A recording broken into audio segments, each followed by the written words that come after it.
Hi, and welcome to Business Trends with Mumtaz Essa. As I said, I was incredibly excited to have my guest today with me, South Africa's #1 monetization guru, Hetty the entrepreneur. Hetty, thank you so much for being here today. Thank you so much. I'm excited.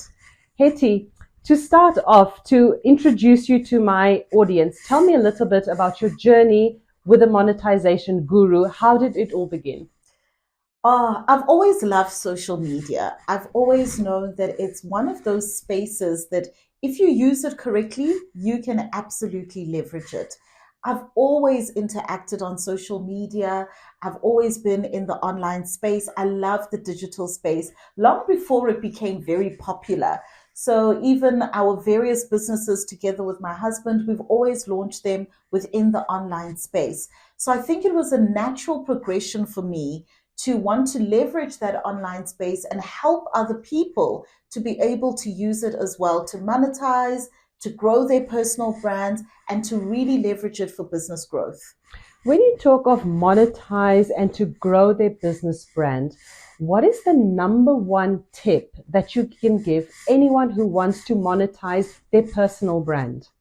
First of all, I think it's important for people to take the online space seriously. A lot of people know that they want to build a personal brand, but they don't realize the role that the online space plays in actually helping them to be able to do that.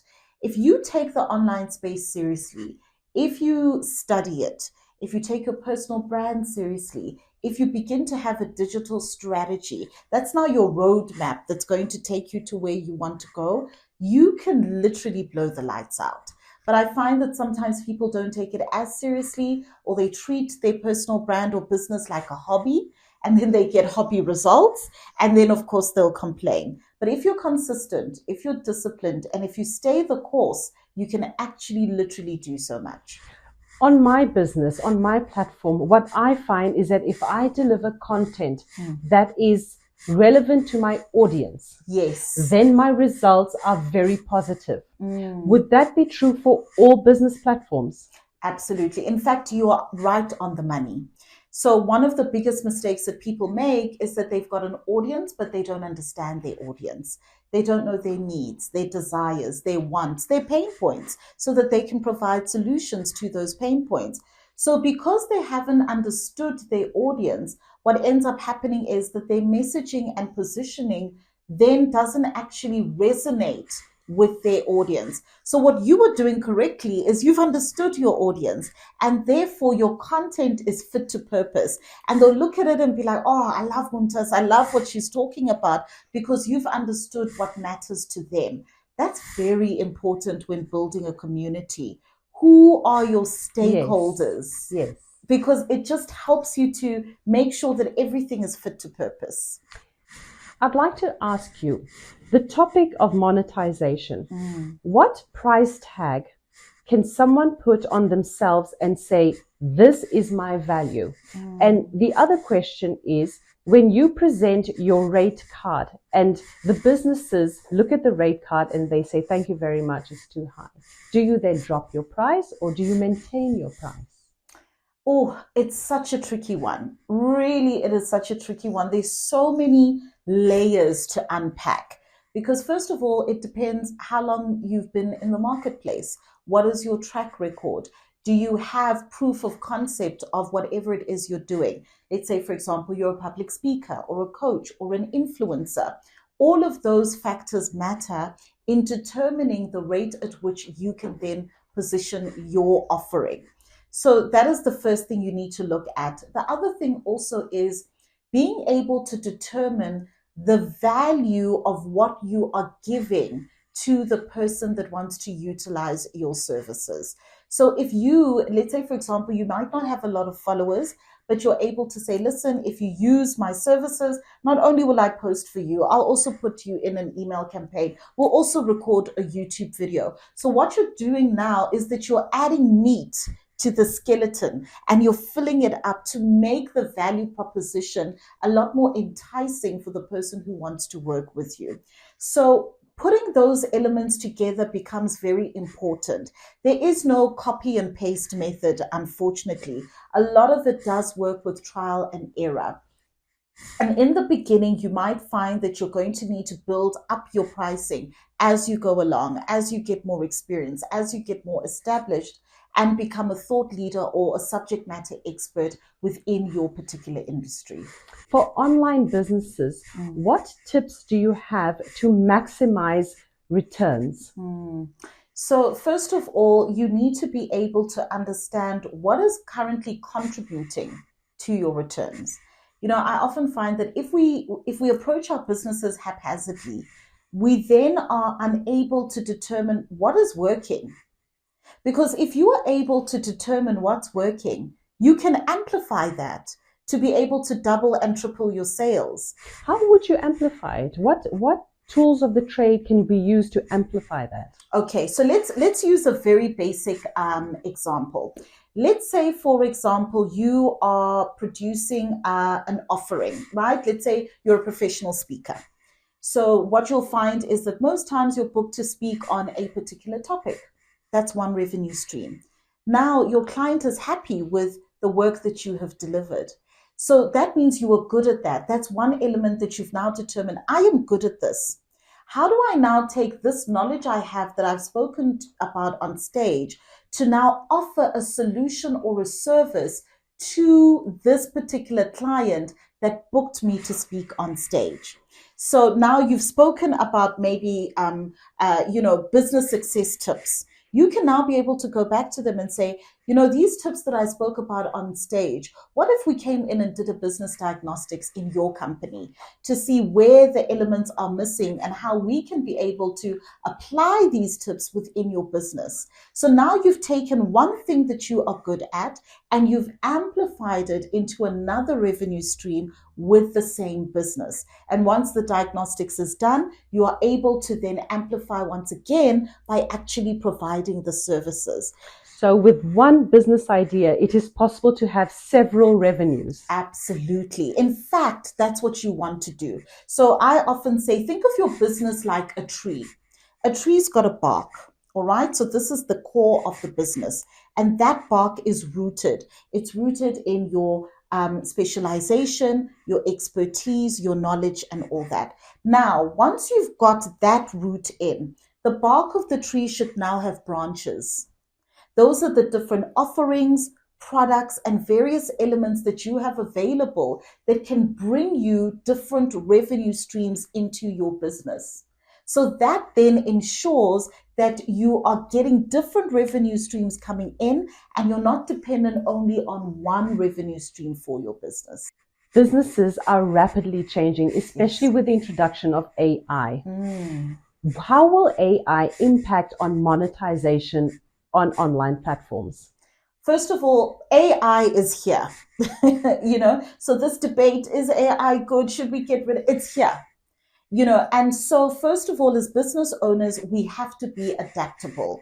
Being the type of business owner where your way of doing business is cast in stone is the fastest way of ensuring that your business does not succeed. So you first of all want to be able to accept that AI is here. Now that we've accepted it, how do I leverage it to grow my business? There's certain things AI can do, and there's certain things AI cannot do. So you want to be able to say, how do I leverage this within my processes to be able to deliver a better result, better service, and better efficiency for my clients? AI should be used as more of a guide. One of the things AI cannot do is replace human ingenuity, human creativity. So you want to ensure that you are leveraging it as a guide, but it cannot be the be all and end all. Hetty, I'm very excited about your summit. Is it summit that you're having at the end of the year? Yes. Business summit, monetization summit? Yes. Tell me a little bit about it. I am so excited about this. It's happening in December. It's taking place on the 2nd of December. Now, Mumtaz, I don't know about you, but one of the things I found is that in corporates always do a year-end function for their staff and employees. Entrepreneurs don't get that. And we work so hard. We pour so much into our businesses. So on the day, there's going to be speakers, there's going to be masterclasses, there's going to be panelists. But most importantly, we've also got a profit arm of this event. If you're looking for funding, if you're looking for access to markets, if you're looking for networking, this is now the place to come to, because we are partnering entrepreneurs with institutions that can actually help them to grow their business to the next level. So it's going to be absolutely phenomenal. And your book will be on sale there? Yes, exactly. It will be on sale.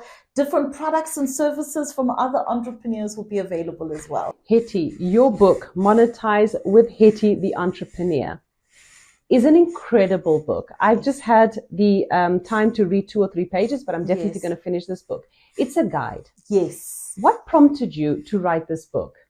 So first of all, we wanted to create a book that is literally like a pocket guide that you can take along with you. Entrepreneurs are very busy people. We don't have time to read an encyclopedia worth of information. We want simple tips that we can implement in our business and be able to see results. So this book is quite literally that. It's a 21-day guide. I mean, it's very simple. It's a nifty little book. You can literally finish it in a day. The magic of this book lies in implementation. So you take each concept, then you apply it into your business in order to see results. And the reason why we did it was because we understand not everybody is going to be in a position to work with our monetization agency, but this is information that everybody should have. And so we wanted to be able to give a beginner's guide to monetization that absolutely anybody can have access to and begin to leverage the online space. I like that term, beginner's guide to monetization. You mentioned your agency. Yes. What services do you offer in your agency? So we work with a cross-section of individuals and organizations, lawyers, accountants, doctors, automobile companies. And what is common about all of them is they want to be able to leverage the online space to grow their business, to increase their visibility, to grow their audience, and to actually be able to monetize and make money within the online space. And our agency is then able to put together a strategy for them and to assist in implementing those strategies so that they can see results. What was your most successful client that you assisted in monetizing 6 figures? Oh my goodness. So I've got this really, really great client. She's a medical doctor. And it's so interesting because she says to me, Hetty, I went to medical school. We are some of the most intelligent people in the world. Nobody ever taught me how to get people to walk into the door of my practice. Wow. And the truth is, if they don't walk in, I can't practice what I know. I can't practice what I've learned. So understanding that, yes, you might have your knowledge of what you are good at, but monetization now helps you to ensure that there's traffic coming through the door in order for your practice and your business to actually run. So through our digital marketing strategies, we were able to ensure that we increased her visibility, and literally now she is so happy.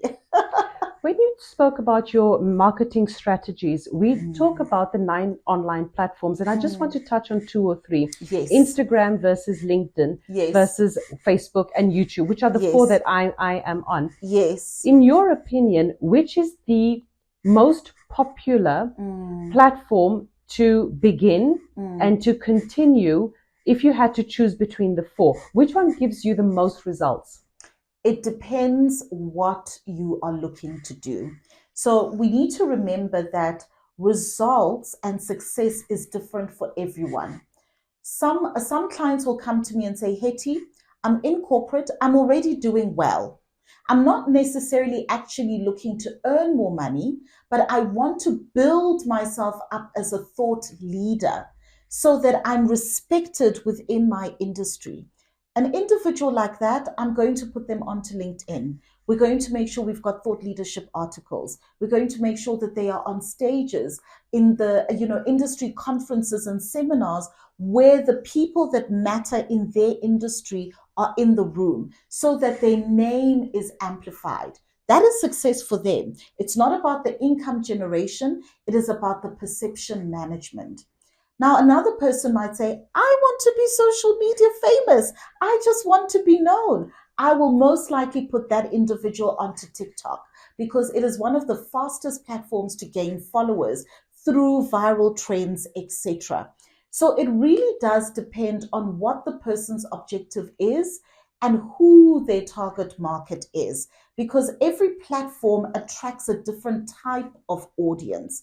So if a person is looking to be a thought leader, for example, and looking to share their knowledge and be a knowledgepreneur, absolutely Instagram, absolutely YouTube, because those are platforms where they can easily share their knowledge and build a community of people that are looking for that information. For those people that take a post and they then post it on the same post on several platforms, is that beneficial to them? Not necessarily. It really does depend. So often at times people do that because they don't know, what should I do on Facebook? Then on Instagram. If I've created one piece of content, I'm literally going to put it everywhere. So it really depends on what your objective is. Sometimes it can be the same post, but the caption is different. So if you know that, for example, Facebook is where you're building your community, you might do more engagement intensive captions so that they'll respond, they'll engage in polls, etc., because that's where your community is. So depending on the platform, even the way that you caption and communicate will then be different.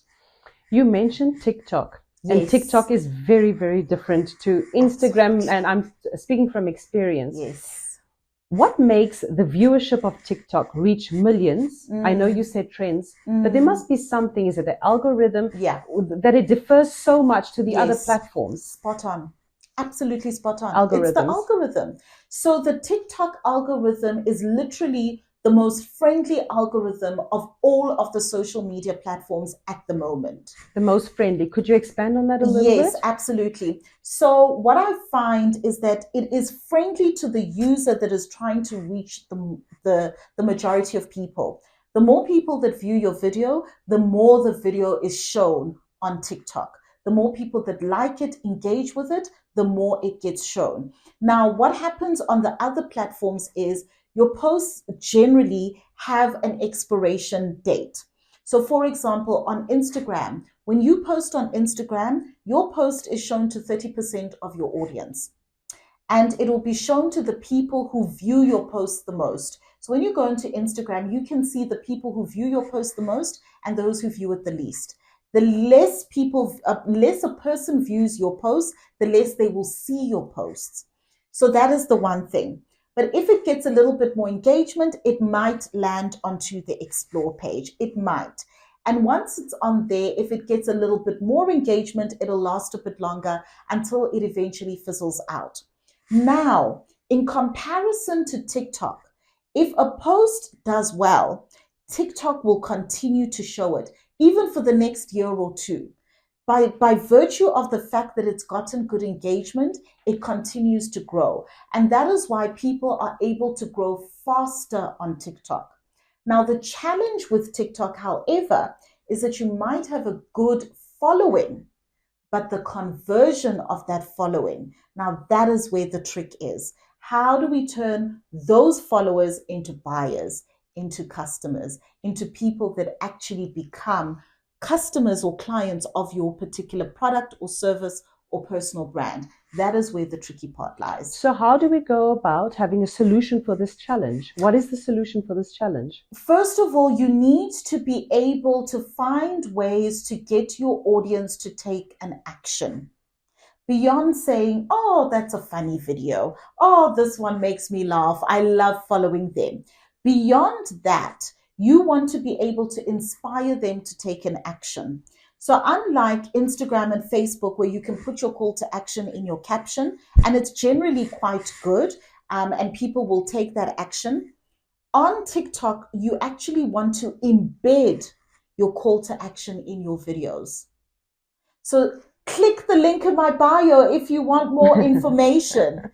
Hop into the DMs. Let's continue the conversation over there, because it is more video intensive than caption intensive. People can watch a video on TikTok and not even read your caption. This caption that you've taken long to craft and all of these wonderful hashtags that you've researched, they don't even bother looking at it. So you want to make sure that all of your info is in the video so that you can be able to convert. There's something I want to ask you, Hetty. It's Women's Month. Yes. There are so many women out there who come to me and they say, Mumtaz, we want to start a business, but I don't know how. Yes. I believe in take what you have and start. Yes. Would you advise that? Take what you have and start online. Yeah, absolutely. Look, situations will never be perfect. And I see people waiting for perfect situations, the perfect phone, the perfect equipment, the perfect everything. And sometimes it's just not going to be. So you need to begin where you are. Because let me tell you, the beginning will be messy. And you are going to make astronomical mistakes. You want to do that as quickly as possible. Get over that hurdle as quickly as possible so that you can find your feet and your rhythm and your confidence to be able to move forward. The longer you wait, the longer you postpone, the longer you procrastinate, the longer it's going to take for you to make those astronomical mistakes. And all of us do it. Absolutely all of us do it. Sometimes you'll think, you know what, I'm going online to focus on this niche. And over time, you realize actually your audience needs something different and they're communicating to you, we love what you're doing here, but actually this is what we need from you. It allows you to adapt and change until you find that sweet spot. When it comes to diversifying a business, is it important in today's day and age not to be fixated in a niche market, especially on online platforms? So I do always highly recommend niching, but what I like to almost term it as is layering, right? So we are dynamic human beings. Both of us, we are not just one thing. So we are women, we're sisters, we're friends, we're wives, we are colleagues, we're businesswomen. We do all of these different things, which means that we are holistic. So what you want to do is to take that thing that you're good at and find the different layers and golden thread. So let me give a practical example. Let's say, for example, someone is a mental health expert, all right?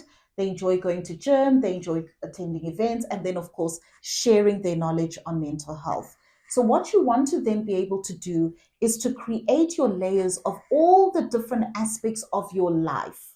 And then your golden thread then is how you incorporate and infuse healthy mental health activities into those layers. That is how you are able to then diversify. You want there to be a golden thread. And the reason you want there to be a golden thread is so that people understand, okay, this is what your specialization is, and these are the different places in which it's able to, spread its wings, etc. But if you are diversifying in ways that are very far removed from each other, you run the risk of losing credibility. One day you're doing hair, then you're doing Herbalife, then you are a life coach. Yes. It's like, my goodness, what is it that you do? And then what it ends up causing is that people then think, that credibility factor gets lost. So you want to take what you are good at and layer it into the various elements and have that golden thread run through. I see a lot on the platforms. We have businesses, but the posts become personal. Yes. So in business, is that a positive? Where people want to see, they want to have an insight into your personal life. Would you then advise have a separate page for your business and a separate page for your personal? Or is it acceptable to have some personal insight so that people can actually get to know who you are?